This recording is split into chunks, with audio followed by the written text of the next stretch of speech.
Hey everybody, you got Black Star here. So today, yesterday actually, this beauty showed up in my mailbox, finally.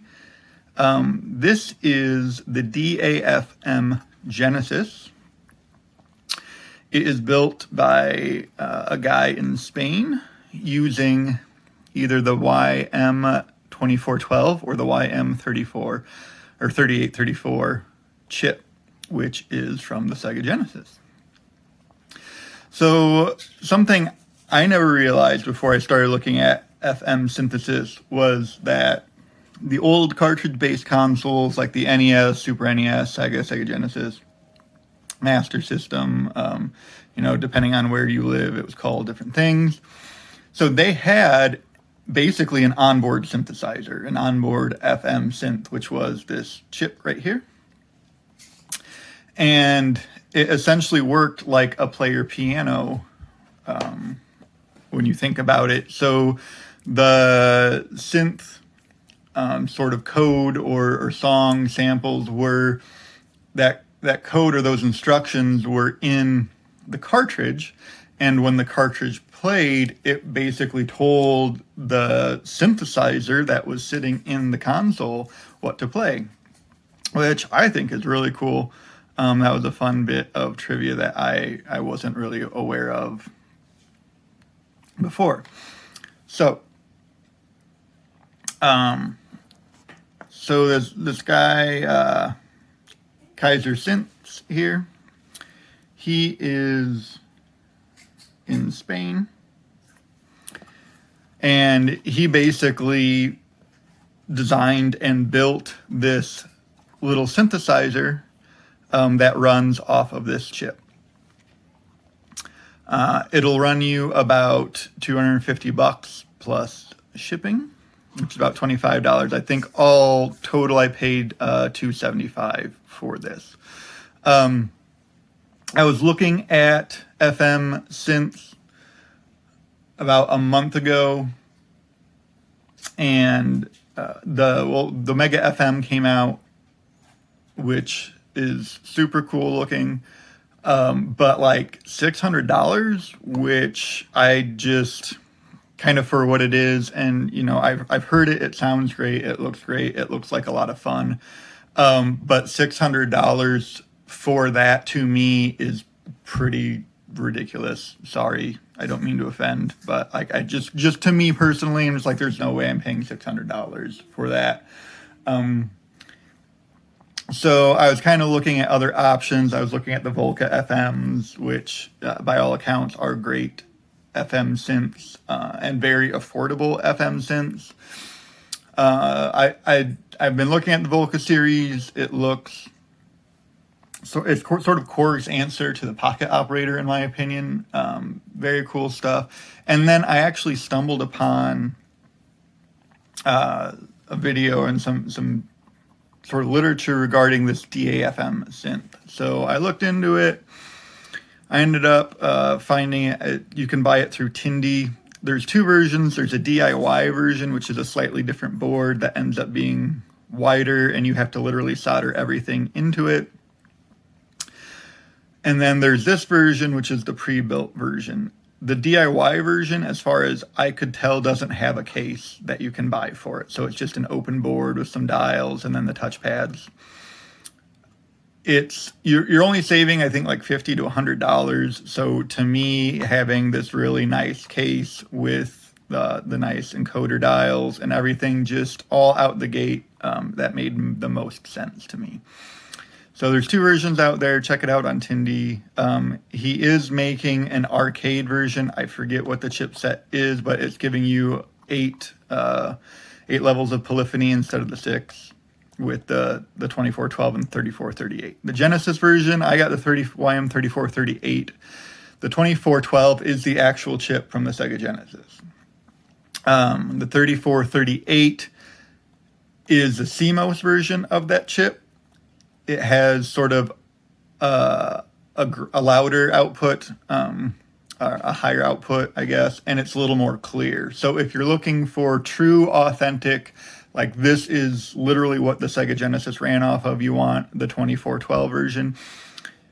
The 3438 is going to give you a very similar sound. It's just going to be a little bit cleaner. You're not going to really have that ladder effect that people, purists like about the 2412. And it's going to be a little more clear. So because I didn't just want to sound like a Sega Genesis, I wanted sort of the spirit of it, but I wanted to be able to use it for other sounds. I went with the 3438. It's the same price either way. So just so you know, and I really love this case that he made for it. So it has, sorry for the glare, the DAFM Synth on the side with his logo. On this side, it has Genesis, and then the 2412, 3438. On the back, I can unplug it here. You have your standard 5-pin MIDI in. You have an on-off volume toggle here. So this is a rotary dial. And then your power supply is a 5-volt USB power and an audio out. It does not come with the power cable or the power supply. However, this is basically a printer cable or a scanner cable. You probably have one lying around, and if you don't, you can go to Staples, Best Buy, Amazon, where, like, pretty much anywhere in their electronics section and pick one up for a couple bucks. The power supply that plugs into is any USB power. So, like, old phone chargers, as long as it's a 5-volt, will work just fine. So I will plug this back in.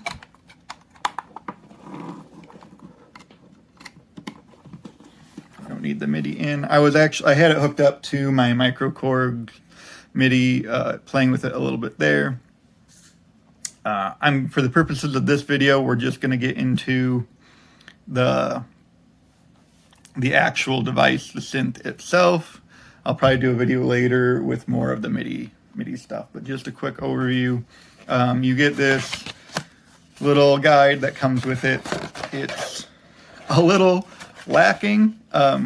This is one dude in Spain who came up with this and putting it all together. So don't expect, I'm not criticizing, but it could be a little more informative. So like I said, there's 6 voices of polyphony on MIDI channel 1. MIDI channels 2 through 6 are going to be monophonic. If you want to use MIDI CC, it has your MIDI CC implementations chart here. And the MIDI Bank 0 presets are basically from Sega games. So in here, you can look to see he's basically gone through and made preset patches for pieces of sounds from kind of iconic Sega Genesis games that are in there. And then, of course, you can save your own presets and everything. And then he has what the menu options are. So let's turn it on and check it out. So there it is. I currently have it set through my Deluge. I plan on sampling a lot into the Deluge and making my synth, turning a lot of things I create in here into synth voices in the Deluge for making actual tracks and everything. This is so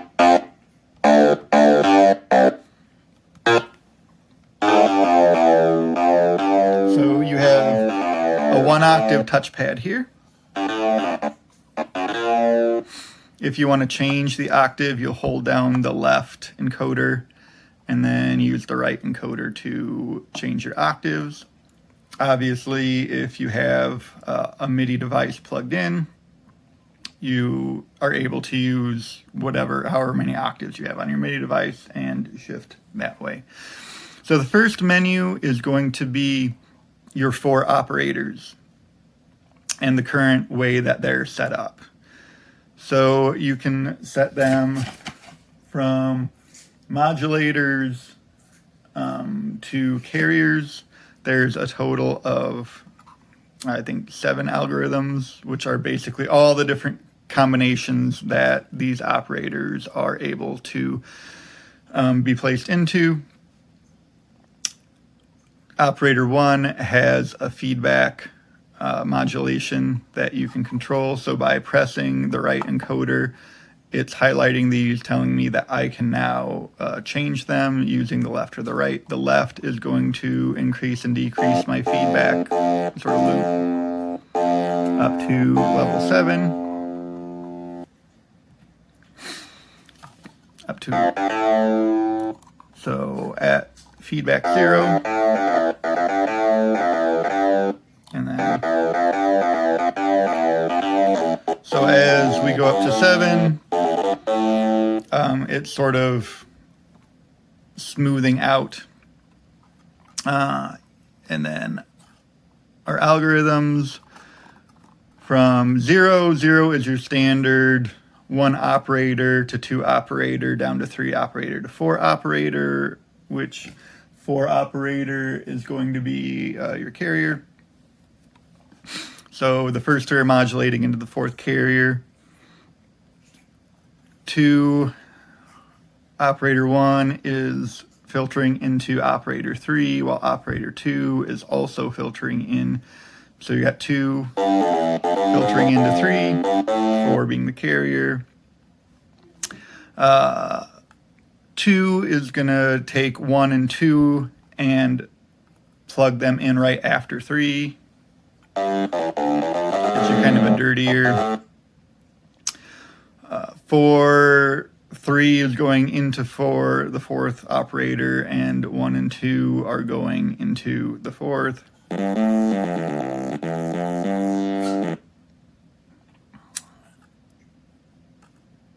4, we've got 1 going into 2, 2 set as a carrier, 3 going into 4, 4 set as a carrier. So there's kind of a unison. 5, we've got 1 splitting off into 2 as a carrier, down into 3 as a carrier, and 4 as a carrier. So we've got 1 as a modulator going to 2, 3, and 4 as all carriers. So you've got kind of a unison, dirty sort of going on there. We're at 6. 6. 1 is going to modulate into 2 as a carrier. 3 and 4 are going to be independent carriers. And then 7, which is the last one, is all 4 operators are carrying. You can move down to velocity and turn velocity on for or off for all of your operators independently. The next menu, menu 2, is going to be your wave ratios. So each one of these is again independent on the operator it corresponds to in the previous menu, this being 1, 2, 3, and 4. So that's what we're at. We're at independent. That's fine. We can leave that. So my left is cycling through them. If I press the right, it's going to select this, and now I can use my left wheel to increase the frequency ratios.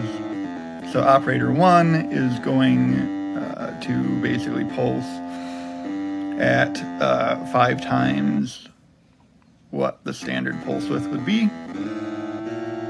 And I believe this goes up to like, what is it, 15, I think? Yeah. So you can get pretty fast sine waves going with that. The right will fine detune, so you can do -3 to negative or to +3. And there we go. Sorry, still getting used to navigating the menus. It's easy. It just, again, like anything else, you get used to.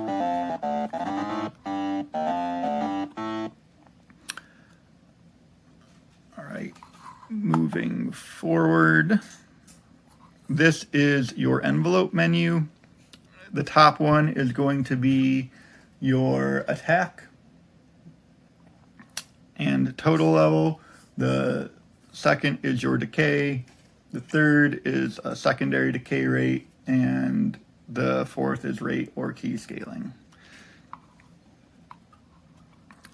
So that's fine. So this is our attack. When that's highlighted, so we're looking at the peak of the attack.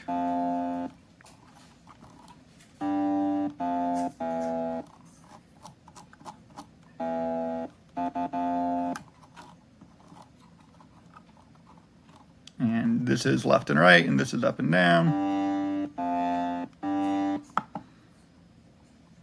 We can move down to the center and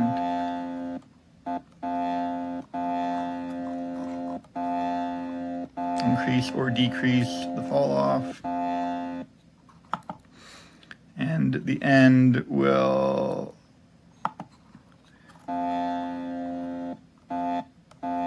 should give us some resonance.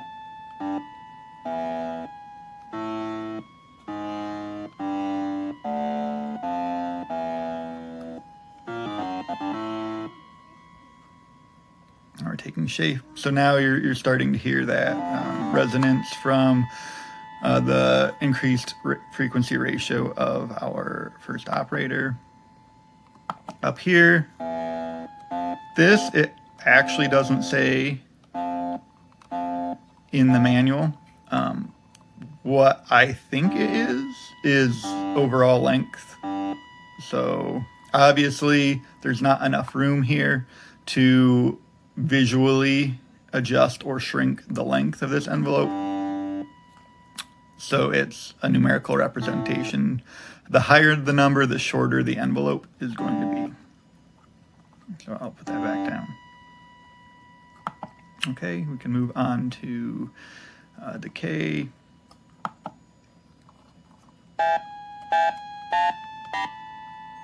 We've got a longer decay.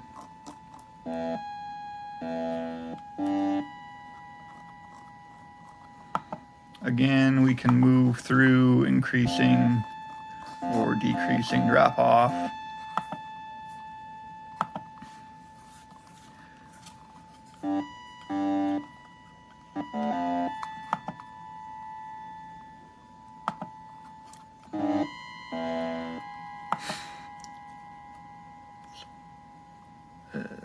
We're gonna move. There we go. This is our secondary decay.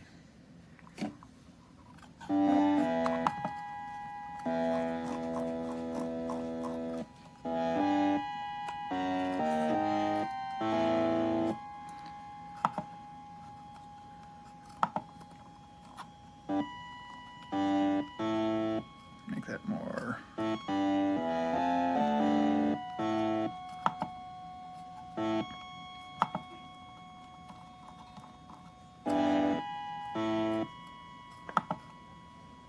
Leave that as it is. Move over.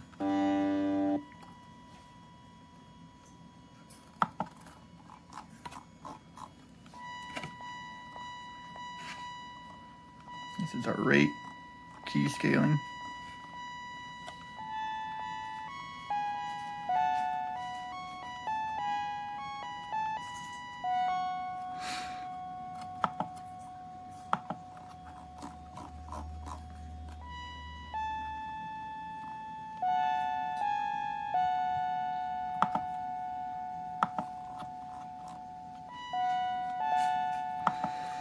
So those are the four sort of envelope controls you have here. Moving on, you have LFOs. So with our LFOs, most of this is global. Really the only thing that's going to affect your individual operators is going to be whether or not amplitude modulation is turned on or off, which is this third one right here. So everything else, though, you'll see all four screens change simultaneously. So we can add our LFO here. Right now I have them on.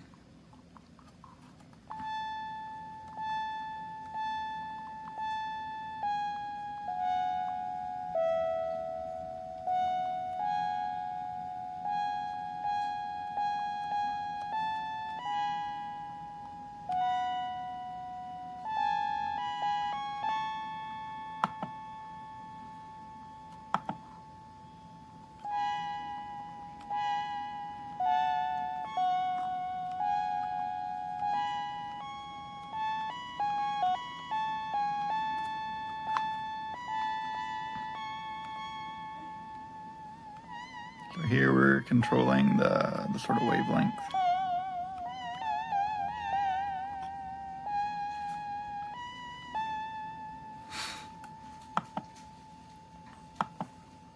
Here we can increase that, and then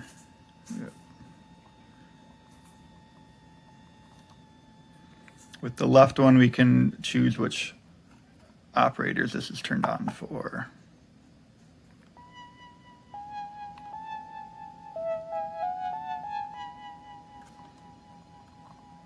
And then increase or decrease the levels.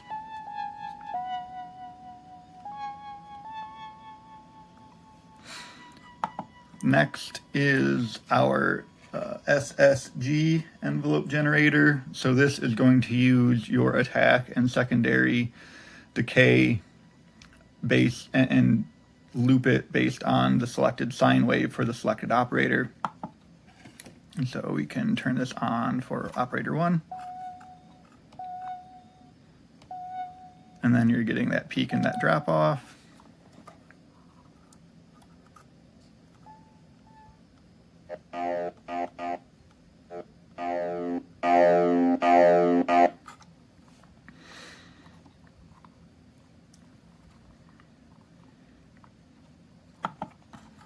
And I accidentally turned it off and on by trying to adjust the volume because I was too close, so I apologize for that. But at any rate,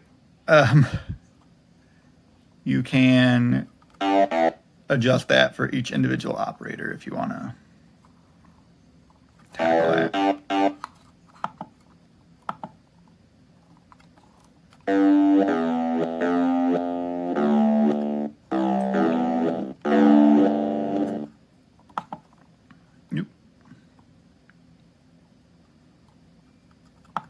And we'll turn this one on as well for operator. You're getting that attack drop off and then sustain. So you've got your different waveforms. You have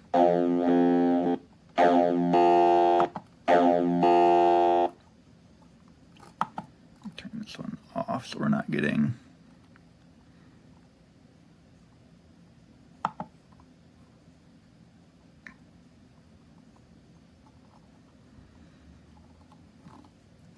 there we go.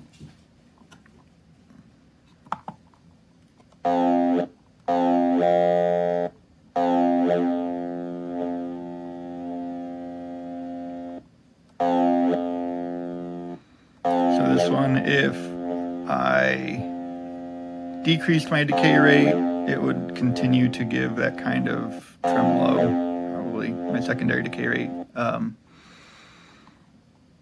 So I think there's 7 different waveforms you can use. Last is these are your presets, so you can load from the SD card and save to the SD card. You'll need to do that for all of the included presets for the Sega Genesis games by going here, and then you can cycle through and you can see we have 7, 8, 9, 10, 11, 12. So if you go to your card, you can see that's going to be Streets of Rage through, Streets of Rage 2. And then you'll use your MIDI channel selector on your MIDI device to switch between those presets. So beyond that, that is sort of it for the basics of how to use this, what it can do, going through the menus and the different parameters you can adjust. FM synthesis is, I feel, getting a lot more attention recently as more and more major companies begin doing things with it. I think a lot of the nostalgic folks like me who grew up playing games that use the FM synthesizer soundtracks have always had, a special place in our heart for it. And there's been a lot of DIY projects out there that are really cool. If you troll YouTube looking for them, you can find some really ambitious and really neat stuff.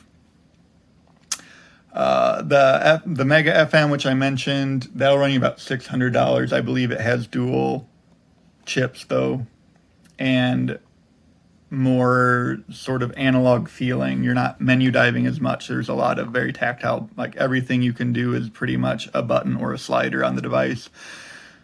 Again, looks really cool. $600 is out of my price range for an FM synth. You have the Volca FM, which is, I think, only 3 voices of polyphony. So not quite as robust as the DAFM, although the Volca is, I think, like 120. So obviously very, very affordable. Also very portable as it's battery powered. The DAFM right here will run around $250, and then of course there's the fairly recently announced sort of holy grail of FM synths coming out from Korg, which is the Op6, which is going to run around $800 to $900. So if you're just looking to get into FM synths, try to figure out how they work, because there's definitely a lot to sort of figure out and learn about them. I think the DAFM is really the way to go in terms of getting your bang for your buck. But any questions, comments, please leave those down below. Please give me a like and a subscribe so I can keep making these videos. I hope you enjoyed it. I appreciate you, and have a great day.